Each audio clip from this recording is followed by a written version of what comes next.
Right. Hi, guys. Hello, everybody. Welcome to another session live with me. My name is Fahd Dawood. I've been running this YouTube channel since 2016.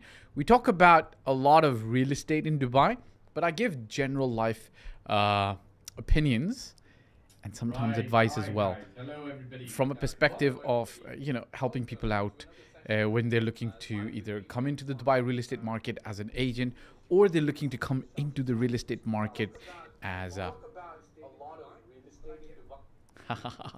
okay, just a few things. Okay, guys, if you haven't, you can actually go and buy this book. It's called The Ultimate Guide to Dubai Real Estate: How to Identify, Navigate, and Capitalize on Lucrative Opportunities in the Dubai Real Estate Market. Okay, you'll see a yellow post-it note. I'm sure it was something about the book. The book is very well designed and put together. The good thing about this is sometimes you might not feel like reading the book from cover to cover. This book, you can actually pick it up and start reading from anywhere. Okay, this could be a good read at the airport, good read if you're really, really serious about getting into the Dubai real estate market. And it would be a good read if you just want to grow as an agent as well, all right? Today, we're going to be answering and addressing investors in the Dubai real estate market. Sometimes we get too complicated trying to tell investors about all the good stuff that they can do, they can get. I want to obviously welcome everybody who's over here. I don't want anybody to feel left out. Okay, guys, if you send me a question on WhatsApp on YouTube, just please let me know, and I'll be able to see it. But I wanna mention everybody who's here: Obstock, Main Art, others, Amjad, Kumar, Mohammed Nishal, Paolo, Youth Rise, Some Group, Osama Rahmi, Masim Jut Official, Arabic Calligraphy, Ibbi Official, everybody who's over here. You see this? This is what I was talking about. All right, okay, yeah, I can't see who's live right now, but okay, cool. Check this out. All right, guys, let's talk about let's step a little bit back. And obviously, if you got any questions, you can ask me, and I'm going to be taking on any questions that you've sent me prior on the comment section. I want to talk about Dubai real estate, and is there more room for growth going forward? Like, if we are in 2023 today, Faisal Realtor, how are you, Mr. Fahd? Thank you very much. I'm very well. How are you, Mr. Faisal? So one question you might have as an investor coming into the Dubai market: is there room for growth? Is there can we grow further in the Dubai market? What's the current status, and so on and so forth? I think, personally speaking, when you're looking at the Dubai market, you've got to also understand a little bit of a history. Like, you know how they say, understand where you've been to know where you're going. Do I disagree with this, or do I wholeheartedly agree with this? Let's be in the middle of this, but let's try to understand some history, not exactly to know exactly where we're going, but at least to understand the phase we're in. Okay, so I'm going to divide this into 3 phases or 4 phases. Okay, the first phase is when freehold was launched, which means that anybody from any country and any nationality could actually purchase a property in Dubai. This is circa 2002, right? So Dubai allows anybody to come in and buy a property. Awesome. That's good. That starts the first cycle. Now, from 2002 to 2008, almost about 6 years, 2008 October, until the global financial crisis occurred in the US, and then the entire world felt it. Essentially speaking, what happened was that there was an exuberant bubble. What do I mean by an exuberant bubble? Like, nobody knew where the market's going to go and where the market's going to stop in terms of the prices increasing. Like, every day you'd see like a 5% hike, 2% hike, 3% hike. Things would sell out, so on and so forth. And nobody had seen that before, not just in Dubai, but all over the GCC, right? Nobody had seen that happen. So nobody had a relevant or a similar experience, so obviously nobody could call where it might stop. Therefore, I call it the exuberant bubble phase, where the prices were going up, skyrocketing in some instances, and nobody knew where it might stop, where it would go. Fine, no problem. 2008 happens, and then the next phase comes, 2008 to 2013 and 15. I call this the real phase, a more real phase. What do I mean by this? You've got to understand that pre-2008, not only weren't people aware of where prices are going, but they were also not aware of what's getting built, what's getting delivered, and what the final outlook is going to look like. Between 2008 and 2015, a lot of those projects started getting delivered. People started living there. And when people started living there, they started touching, feeling, and understanding not just quality, but location. Understanding what it means to live in Business Bay as opposed to downtown, as opposed to DIFC, as opposed to Dubai Marina. Also, people started arguably understanding the difference in per square foot pricing depending on various amenities, availability, so on and so forth. It wouldn't surprise you if I tell you a real story, okay? There was a gentleman who engaged us to sell his villa, and I think his villa was about 8,000 square feet. His villa was in a community in Dubai called the Villa Community. Now, nothing good, nothing bad. It's just a certain community in Dubai. It was 8,000 square feet. He told us to price it the same as an 8,000 square feet villa in Arabian ranches. Do you understand the difference? It's two different communities. You can't have 8,000 square feet cost the same in Dubai as it costs in Florida. Prices are going to be different, right? Similar inside a city, you can't have 8,000 square feet of livable area be priced at the same level in this area compared to the other area. It just doesn't make sense. Us being us, and this is about 10, 12 years ago, couldn't argue with the gentleman, and obviously his villa sat on the market for a long time, didn't really sell, so on and so forth, right? But 2008 to 2015, people started understanding the price differences in the different areas. If you're in Business Bay close to Sheikh Zayed Road, your office, your apartment is going to sell at a different price as compared to if you're in Business Bay way in the back, closer to, there's another artery or a road called Al Khail Road. So you've got to understand that. You've got to make that distinction. And 2008 to 2015 was that period. 2015 to 2020 was a steady settling in. Everything that was promised, everything that was supposed to be delivered, everything that didn't get delivered in 2008, the default projects, the problem projects, things started getting streamlined. And we had, from 2015 to 20, the steady settling in. Prices weren't booming, prices weren't going down necessarily either. We just had a steady settling in period. Post 2020, which is the pandemic, post-pandemic, is what I call now the new growth era. Okay, if you really still look at Dubai's prices now, can Dubai today compete with another international city? Pick up another international city where high net worth individuals, or doesn't have to be a high net worth, people with a dream want to go live, grow, so on and so forth. Like, so let's pick up Paris, Toronto, New York, London, maybe Singapore in the east, Hong Kong.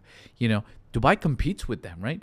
I remember in 2000 when I was in Toronto, Canada, my first year as a student, I'm telling people like, yeah, where are you from? And I'll tell them I'm from Dubai. And they would ask me like, where is Dubai? Right? So I would tell them, oh, well, do you know where Saudi Arabia is? So some people would know where Saudi Arabia is. Some people, because of the Gulf War, would know where Iraq is. And I'd say, yeah, we're close by over there. Like, and then they would say like, oh, is it safe? Is it dangerous? How is living there? And so it was for a couple of years until 2006, 2007 in Toronto. If I told anybody I'm from Dubai, they would ask me like, what are you doing here? Like, why are you in Toronto, Canada? Why aren't you in Dubai? Like, you know, that's where the action is. Fine.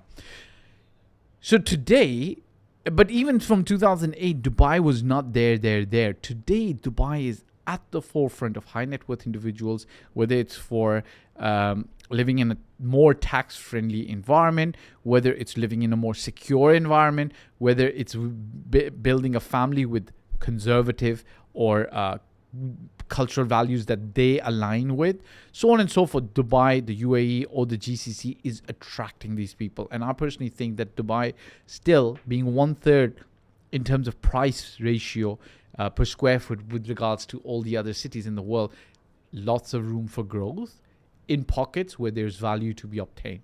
So we're staying positive. We understand that still you've got to end up buying a good property, which is actually, at the end of the day, you've got to look at per property what you're buying, right? Okay, cool. Let's take up some questions over here. Guys, if you've got agent questions, I will answer them, but I'll answer them a little bit later because I want to do a little bit more investor focus. And then I'll obviously, I respect the questions that are coming in from agents as well. And I will answer your questions as well. So let's answer this question on YouTube from Creative Solutions. Hi, we are in the upward trend of the cycle. How and when should we plan for the downward trend? When is Creek Tower getting launched? Two very good questions. First of all, here's the deal. There's no blackboard behind me. Guys, listen. Upward, downward, upward, downward, upward, downward. Do you know when you know that there is a the top has been reached? Unfortunately, after the top has been reached, because you're downward, right? Do you know when the bottom has been reached? It's unfortunately when you're going upwards. Okay. The more important question I would ask is, like, why are you worried about trying to time the market?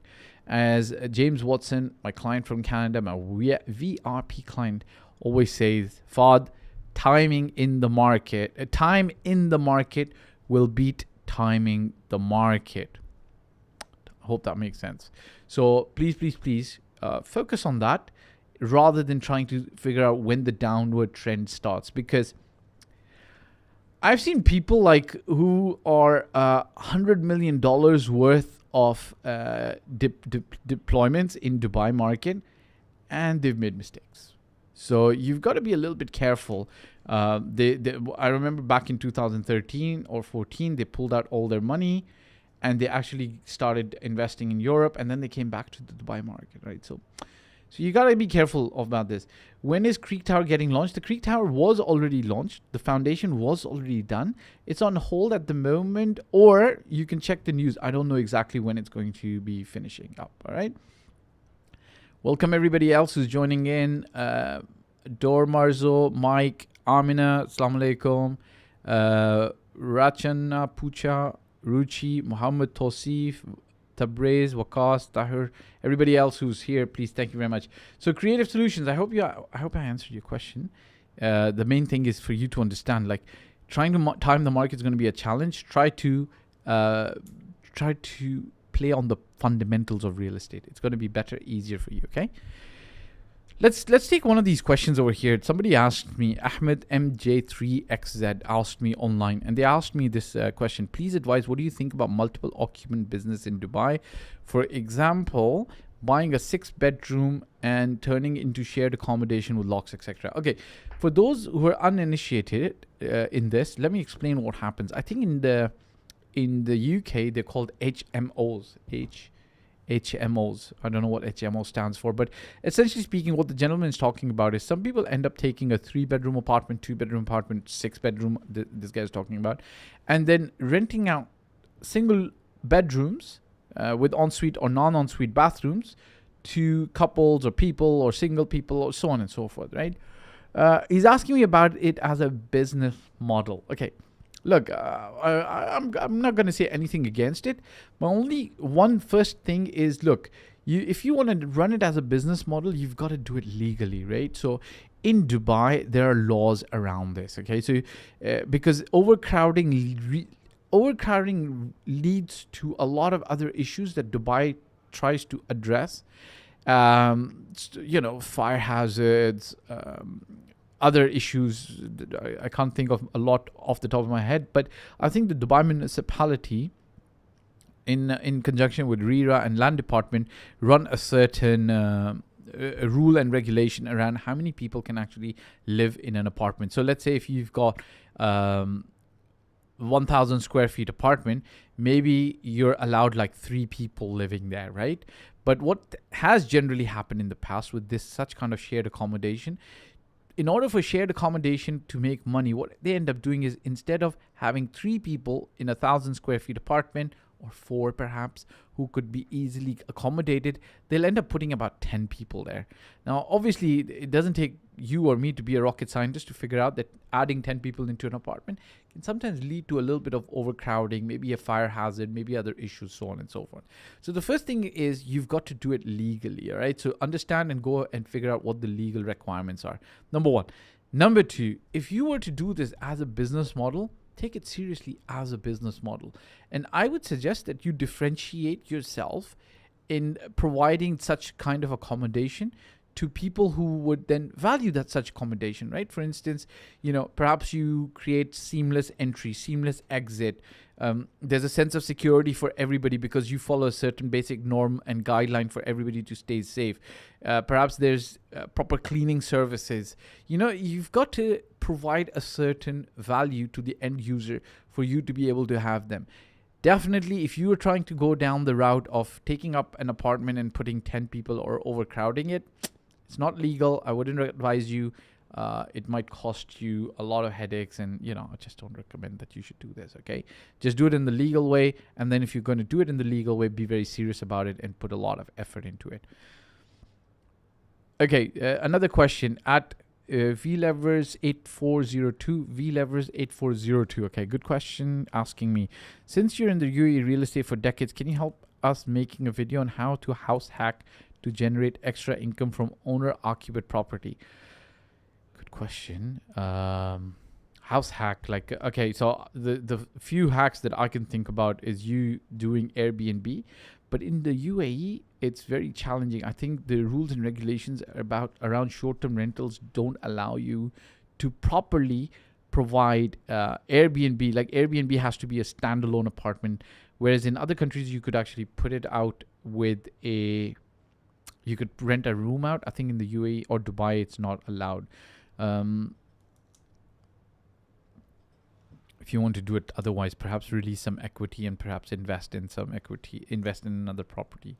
I can't think of a lot more than this. Some people have done this, like if they have extra rooms that they don't have, that they're not using, they might end up, what do you call this? They might rent out a single room. Hey, you've got a garden, maybe grow some vegetables, sell them to your neighbors, perhaps put some solar panels on the roof, generate more electricity, sell it back to the electricity and water authority, so on and so forth. Okay, does it help? Another question. So I hope I answered your question. Maybe you need to brainstorm a lot more on that. So without motive, 3796 asked me, does it help to do it through an Airbnb company like Guest Ready? Yes, it does. So Airbnb companies generally charge you between 15% to 20% of all the short-term income that they generate, but they do a lot of work for you. They move in the client, they get it cleaned up, they move in, maintenance issues, last-minute problems, making sure that the deposit is released in a proper way, so on and so forth. So they do a lot of work. So they charge about 15 to 20%, right? But they've got a larger access to a larger pool of tenants who are coming into Dubai, which means if you were to do this on your own, just on Airbnb, if you don't have a very good profile, or if you've got one guest who comes and stays and then you don't know how to handle them and they put a negative review for you, you're going to start ending up hurting. So it's good to actually use a company unless you're growing this business and you want to do it yourself. All right, Faisal Realtor, yes, you can ask a question about Dubai real estate. I'll try to answer you. So Dheeraj, yeah, go ahead, Faisal, ask the question. I'll try my best to answer. So Dheeraj Wasandani 6090 asks, hi, love your videos. Thank you very much, Dheeraj. Appreciate the love. Back to you. Your question is, would like to ask your opinion for Shoba 1. Look, I've already answered this a couple of times, but let me answer again, no problem. The thing is not about just looking at Shoba 1. The thing is actually going beyond just Shoba 1, okay? Look at the developer. The developer is top notch, okay? Deliver super quality, it's on time, sometimes before time, so on and so forth. That's number one. Number two, it's coming up in a new area, which means the pricing might not be as high as in more established areas. Number three, you've got to look at the planning in that area behind it. What's happening is, I think that place is at some stage disclaimer, I don't know this for sure, but at some stage it might get cleared off all the other developments that are over there, and then more developments will come in there. Now, if you're one of the earlier people who moves into Shobha 1, buying into Shobha 1, might be able to get away with a lower price. Still, it depends on what your strategy is, what you're looking to do with that apartment. If you want to live in that apartment, then where do you work? Where do the children go to school? If you're looking to flip it or rent it out or treat it like an investment, different strategy, and then Shobha 1 would be looked at in a different light. All right, guys. So if you guys got any questions, please shoot them right now. I will take...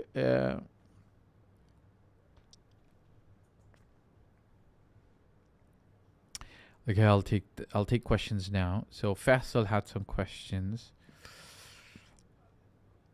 So Faisal, you're asking me. Obviously, I can tell, Mr. Faisal, you're a new real estate broker. So a lot of your questions are as a new real estate broker. Mr. Fahd, what will be your advice for new brokers? Work on yourself, invest in yourself. Try to identify where you can grow, and then invest in courses, mentorship, training in those areas. So perhaps on your training, perhaps on your speaking skills, perhaps on your communication skills, perhaps on your sales skills, perhaps on your analysis skills, perhaps on, if you're shy, you don't go out there, perhaps on those, so on and so forth, right? Awais Khan put a link. Maybe that's to my book. I'm not sure. Faisal Realtor, what do you think is the rate of success of new brokers? Good question. You know what I would say? I would say that it's the same rate of success as any other challenging or rewarding field where people go and join. Like, for instance, perhaps being successful in real estate might not be as difficult as being a successful actor or a model, right? I think maybe if 1,000 people, let's say there are 1,000 people who wanted to be successful actors and models or actresses, and we say out of 1,000, we can expect about 50 might make it into something. Like few would become superstars, few would become TV stars, few would become singers, few would become something like, models for a couple of years. So if that's the ratio in the modeling and the actor industry, I think in real estate, out of 1,000, maybe about 300 to 400 people, so 30 to 40% can succeed on the conservative level, right? If we go on the optimistic, great level, like I would say about 60 to 70% people can succeed. What will it take for you to succeed in real estate? Are you willing to do that? Which is stick to it, never give up, keep going, right? You will make it if you stick to it. If you're going to give up, it's kind of like a tough industry. All right, who else is here? Let me just quickly answer more questions. Faisal, you've got another question. Bless you. It took a long time to answer this question. Ask me this question. Let me answer this last question before we get off. Okay, check this out, guys. So Faisal, you're asking me a question. This is an important question, I guess, but let me answer. What do you think about racial discrimination issue in real estate field? Mostly brokerages are hiring based on skill, color, and passport, not on merit, performance, personality. Faisal, like, what skin color do they like? If they like dark skin, maybe you could get a tan, right? I'm joking. Yeah, maybe you could get a tan, go to a tanning salon and get a tan if they like dark color. Guys, listen, I'm joking. Okay, sorry about that. Maybe a poor joke. Listen, check this out, guys. Faisal, you've got to come out of this. You've got to come out of this mind, okay? Mindset. This is your... Honestly, here's the thing. I don't know how to explain this. Bismillahirrahmanirrahim. Let me try to explain this in a nice way. And this has happened. This happens all the time, okay? People actually think... They look for excuses outside. I don't know why. Right? And this is not today's story. This is a long time story. I remember in 2016, I was riding with somebody, and he's a good gentleman. Like, and he said, if only I had a Canadian passport, I could be this and that and this and that. And I'm like, I don't know, man. I don't think that's true. But if you think that's true, think about it like this. If you think that's true, always going to be true. Okay, welcome everybody. Explore Dreams. Welcome joining in. If you think that that's true and you need a Canadian passport for success, okay, a Hext, a Yas Kamal, Explore Dreams, everybody who's now here, if you think that's true, guess what's going to happen? It's going to become your reality and it's going to be true, right? So if you think that people aren't hiring on personality or trait or your ability, but they're hiring on based on passport and skin color, well, that's going to be your reality. You're going to keep facing that, okay? Let me tell you another reality. This business, like any business, generally speaking, the majority of things that matter are money. Generally speaking, okay? Like, we have values, we have ethics, we're trying to do the best thing, right? No, Faisal. So you're saying this to me, right? No, I don't think that that's true, but I'm seeing this trend in mostly on brokerages. You've got to understand this. You see your reality. You see your truth out there. I'll give you an example, okay? Faisal, let's say today you buy a Mercedes G-Wagon, okay? A G-Wagon, okay? That's one of those Mercedes big cars, okay? Right? So you buy that today. What's going to happen is once you get on the road and you're driving that G-Wagon, you're going to start noticing all the G-Wagons on the road, okay? This is just the truth. It's just absolute truth, right? You're going to start noticing this. So your reality, you sitting in that G-Wagon, allows you to notice a lot more G-Wagons. So when you are noticing that the people are doing this, it's always been there, guys. It's always been there. The fact that you are noticing this means that that is what's playing out in your mind, right? Are you telling me that real estate CEOs, general managers, HR managers don't care about how much money a single agent can bring into their business? Whether you're brown, black, yellow, pink, whatever you are, they care about money, right?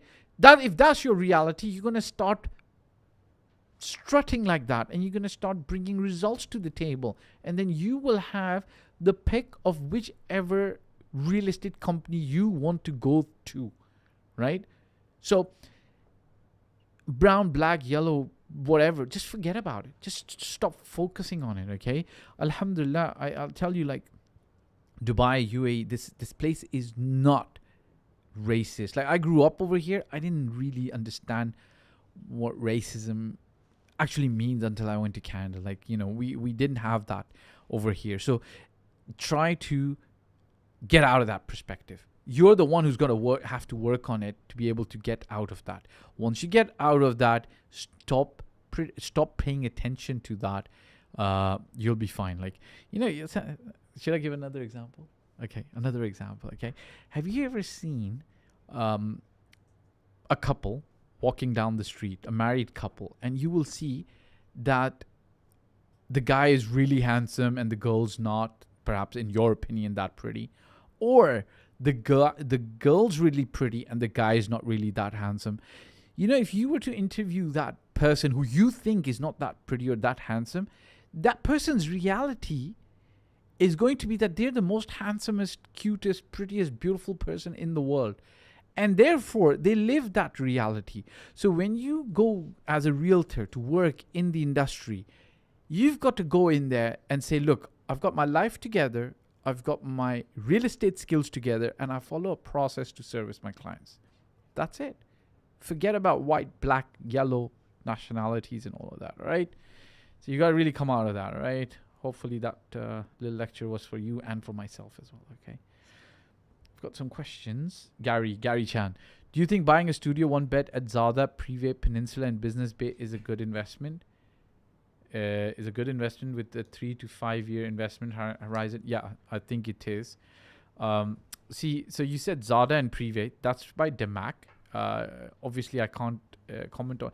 I try to avoid commenting on specific developers, but if I was in this situation, I would pick up Peninsula. Peninsula is doing a master development. So let's not pick up the developer. I'm going to give you some advice based on some basic principles of real estate. What's happening with Peninsula? They're delivering and they're developing a one of its kind for them. It's new for the developer, master development, which means that they're going to be delivering a fairly large amount of space, right? Okay, cool. But then there's going to be shopping, promenade, on the water, all of that included in there, right? And the developer has already delivered a decent amount of buildings in Dubai, so we know that they'll do a decent job, right? That kind of master development right across, and they're right across from Executive Towers, which again has a lot of shopping, and then there's a metro station again. So that amount of development, that amount of value add will obviously set it apart. Now, you're asking me from a 3 to 5 year investment horizon, right? To give you like pinpoint exact advice, what we would do is sit down with you, do a strategy session with you. You can sign up somewhere on my website. There's a strategy session that you can sign up on. And then we would look at what your parameters are. Is this or one of these a good investment opportunity for you? But I think I've given you a little bit of my question. So there's another question. Gary, do you think buying a studio one bed? So you've asked the same question twice. Oh, no. You asked it. And by the way, so you asked me this. How does this work? No, I see it. All I need to do is click it. Okay, and by the way, studio, 1 bed in Business Bay and 2 bed in Town Square. Which one is... Okay, there we go. Thank you very much. And by the way, studio, 1 bed in Business Bay and 2 bed in Town Square. Which one is a better investment in 3 to 5 years? Good question. I'll answer you. Check this out, okay? Business Bay does not compete with Town Square in terms of apple to apple comparison, okay?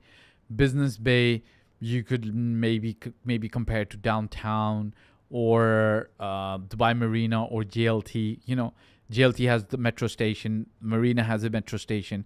Town Square is out there, right? Town Square is way out there a little bit, right? So it doesn't compare. It's not an apple to apple comparison now. There we go. That's number one. Number two, you would be looking at, so you asked me like, do you think a studio 1 bed at no, so you asked me, and by the way, studio 1 bed in Business Bay versus 2 bed in Town Square, which one is a better investment, 3 to 5? Now here's the thing, you've got to do a further analysis on how much you're paying for both per square foot above and over the market price. So check this out, right? Let's say current market price for a 3 bed, I'm just giving you an idea, is 1.5 million in Town Square, and you're able to pick up something for 1.2 million, which is literally below 300,000 below market price. Genuinely, okay? Not because there's some other problems with it. But the Business Bay apartment, you end up overpaying or you over evaluating the deal that you're getting. That's going to be a problem, okay? Do you understand this? So you don't ideally look into this and just compare this and this. You're ideally looking at pricing per square foot, the development, and how things will grow further. That's how you'll be able to easily and better identify. All right, cool. All right, last question. Jawad asked the question: among rent for 1 bedroom in downtown Sheikh Zayed, is it around 130 to 100 to 130 maximum? Given the scenario, how it would be possible to have ROI of more than 7% when prices of 1 BHK in new launches is 2 million? Is 2 million in Sheikh Zayed Road and Maritime City. Yeah, it's tough. Guys, listen, prices have gone up. Okay. You've got to understand and realize and recognize one thing. Okay, guys, listen. Pre-2008, and if you've missed the earlier part of today's live, please go and have a listen. Pre-2008, we were in an emerging market, risky market. People didn't know what was going to happen. And so our returns were 8% to 10% rental, okay?